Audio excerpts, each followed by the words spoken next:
Good morning, everyone, and welcome back to the farm. I think we may have found some dry ground over to the west where we might be able to pick some corn. Emphasis on the may and the dry part of that statement.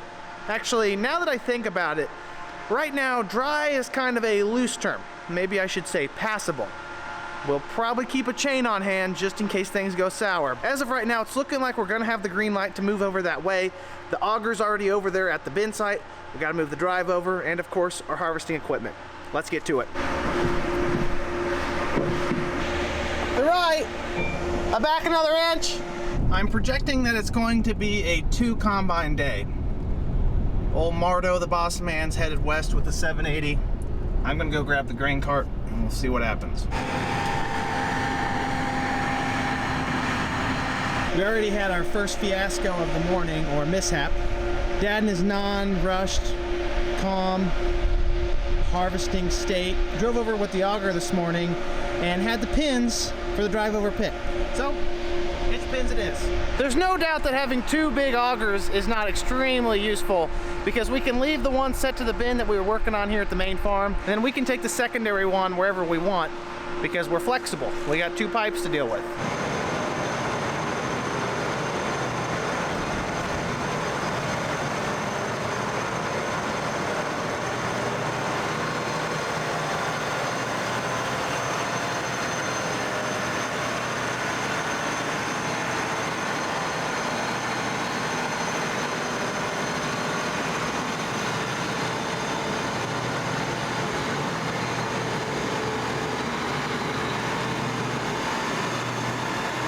It appears that we safely made it out of the barn.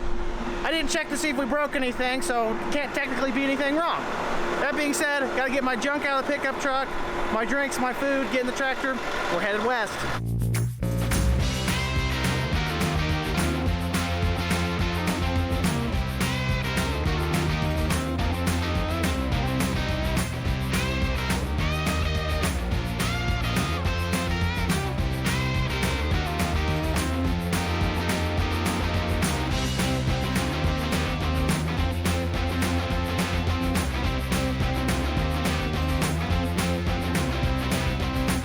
Now it's time for the fun part. Setting the auger and the drive over. Augers are basically the same as grain legs, except for there's some assembly required every single time. Problem is I can't get in that way. Easy, keep coming. Whoa. That's the one major issue with these drive over pits, is got to make sure they sit as flush against the ground as possible. If it's uneven, you end up with something like this, about a 4-inch gap between this lip and the ground. The main problem with that is the tin wheeler especially can come over this, and it actually might flip the fuel tanks because they sit a little bit lower to the ground.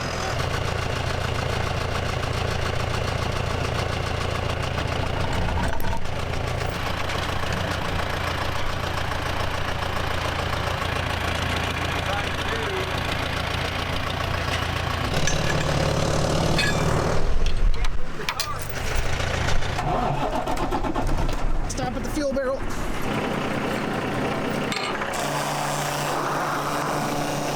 That good old red dyed agriculture diesel fuel. I'm just kidding. It is taxed fuel. It's gonna be another magnificent day here in central Illinois to harvest some of our crops.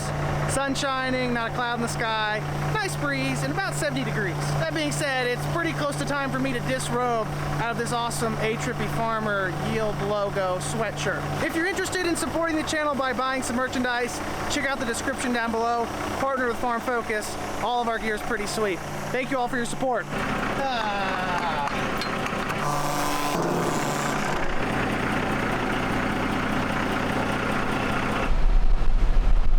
The $1 million challenge today is going to be turning around the semis. The nearest place where we can do a 3-point turn is about a mile to the west. So I'm going to try to turn around in our set aside here. Hopefully I don't get stuck.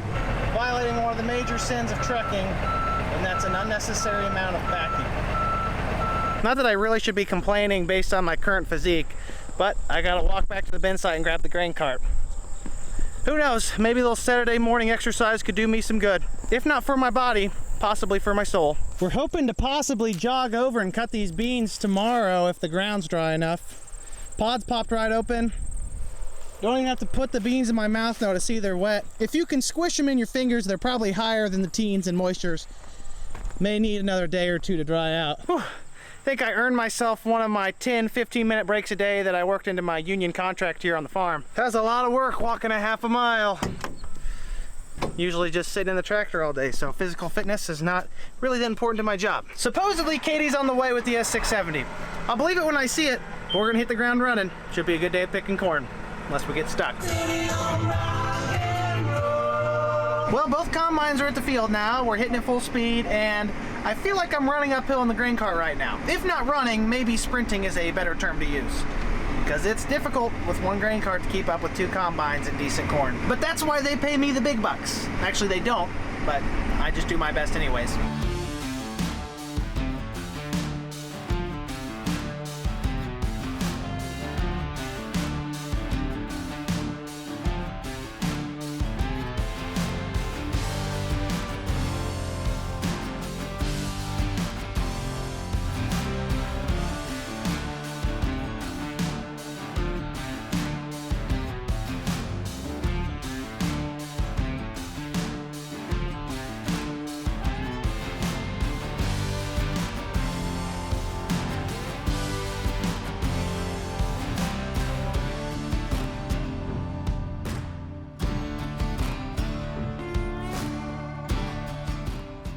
Just wrapping up the biggest chunk of this field and also concluding one of the most impressive runs of harvesting on our farm. We easily averaged over 7,000 bushels an hour.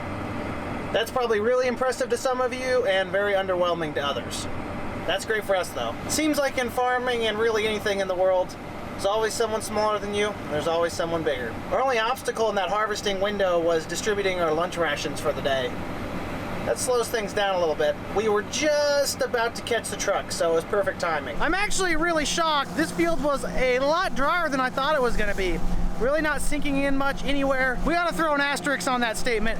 There are a few spots where even the combines are trying to dig to China. This corn is doing pretty good given what it's been through this season. This is Pioneer 1366 double stack corn. 1366 must be another one in the Pioneer lineup with those distinctive white cobs. Not only does it have white cobs, it has white corn fuzz, as opposed to the red you're used to. Overall, the plant health is all right. Tops are out in a few spots, which is not uncommon for this year. Good stock quality down low. I think our yield has definitely been hit by all these skips. No, those are not planter skips. That is from hail damage very early on in the growing season. Of course, the ears on either side are going to compensate a little bit. They cannot make up for a 10 or 15% loss in population on an acre. That's hurting us. Hail coverage did not start early enough to pay us back on that. I think we're giving up at least 10% yield because of it. Oh yes, and of course, tar spot. Wouldn't be a field of corn this season if it didn't have tar spot. We got a slight left to right breeze. Here we go. Whoop. Oh shoot. Well, that wasn't even close. Whoop. That's better. The operator of a 780 combine has stepped out of the seat. He's going to check on the bin. It should be about full. I would imagine they're gonna have to switch that, meaning his combine is left unattended, and I always take advantage of opportunities like that. Is it the most efficient thing to do? No. This isn't about efficiency, it's about entertainment. Looks like you found a little mud somewhere. Jeez. Who knew heaven was a place on earth? Boop, boop, boop, boop, boop, boop, boop, boop, boop. Grain carts are for losers. I'm a combine man now.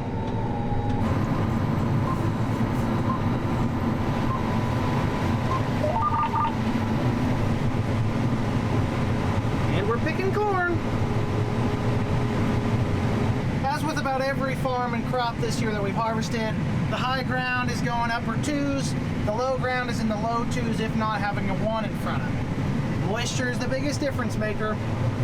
And not only that, there's a lot of moisture on this section of the farm because I have mud almost caked between my 2 duals right now.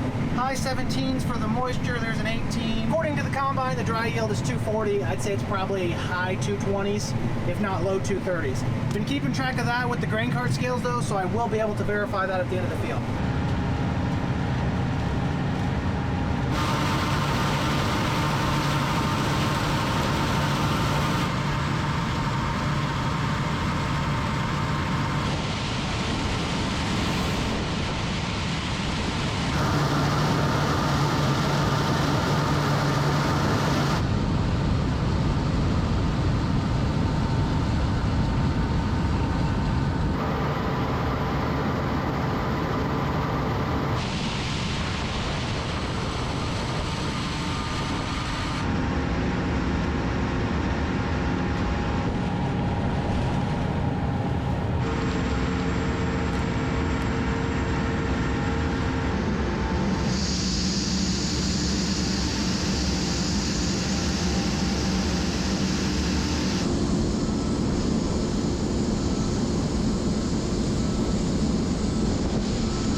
wacky is a good word for this farm right now.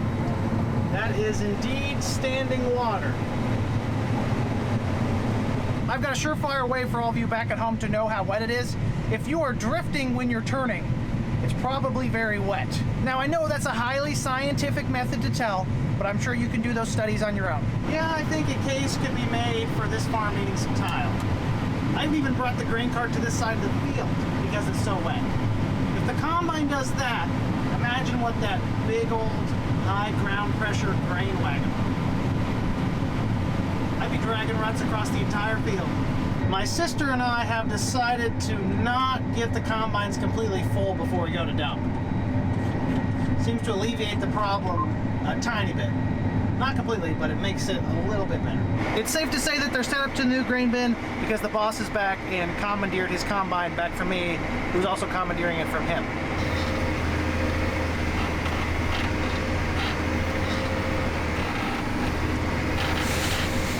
I've never felt so needed in my life. A grain cart driver's dream. Double action.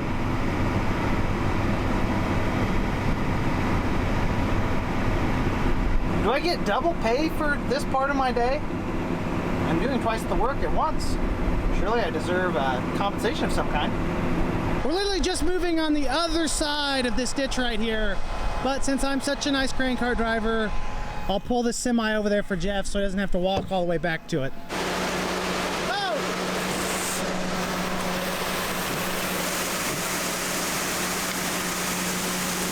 There's the last pass of this entire farm. Fortunately, it was a dry one. As opposed to loading the truck and driving 200 yards, we're going to direct deposit this one.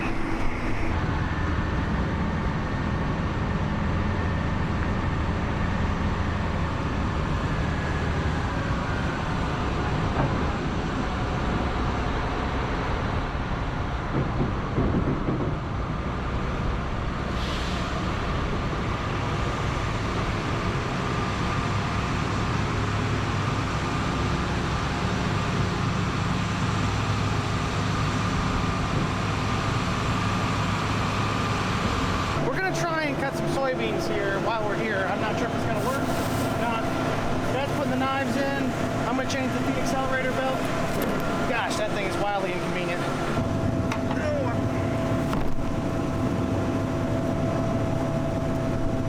Doesn't help when it's packed full of dirt and mud. Where do we want to go to? Beans, right? No. Setup? Yeah. There we go. Okay.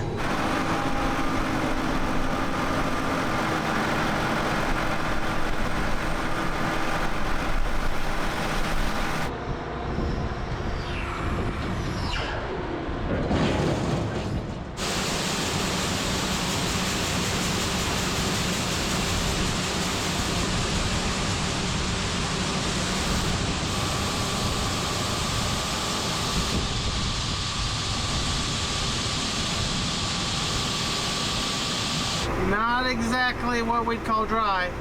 Maybe if that was corn, we'd be satisfied. But those are beans. And that is too wet to put in the bin. These beans may be wet, which is unfortunate. We may or may not cut them. Depends on what the boss decides to do. However, I tabulated the dry yield from our last field, 243, even with all of that water out there. It looks like we're getting all of the beans out, or at least we're putting all the beans and butter beans in the hopper. Cracked one there, it's a shell there. So that's not going to be an issue, but the moisture will be. That answers that. Beans are too wet.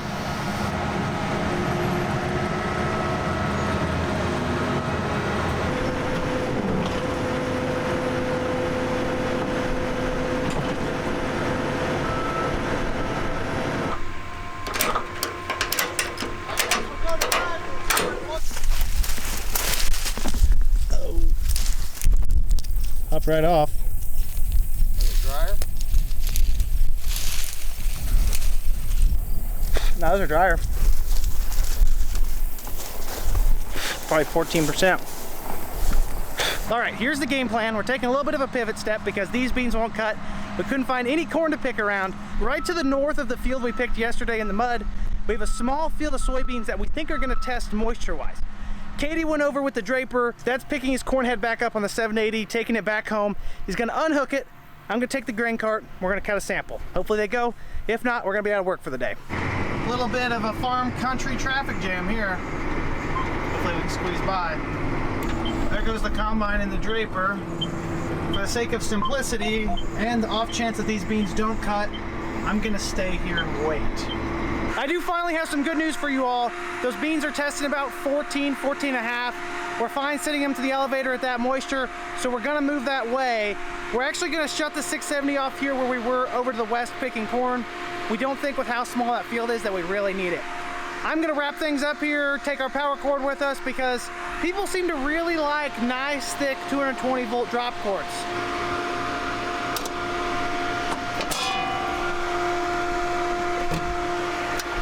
Seeing as I'm not on grain cart duty, I've been tasked with a special project. And it involves my old pal, the backhoe. There goes Jeff with a load of beans. Combine's running over there, and on the back side of this farm is where we find our job at. We have an acre, maybe at best, on the other side of this wetland that has soybeans on it, and we'd like to cut them. But we've got a 35-foot draper, and there's some trees in the way.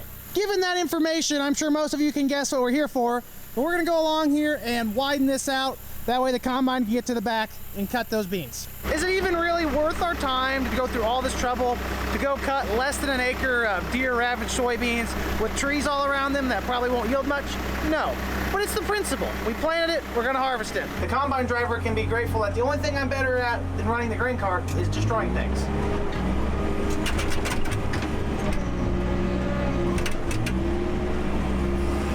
I think you're good to come back here and cross this.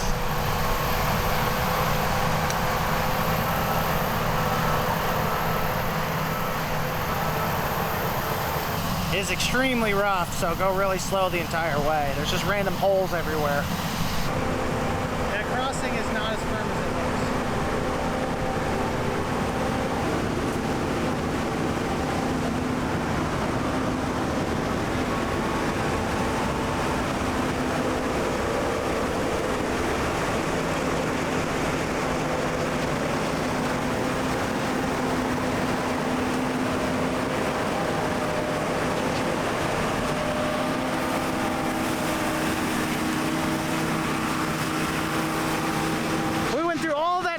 For a 45-foot wide pass of beans that do not even look that great. Be lucky if these make 25 bushel an acre.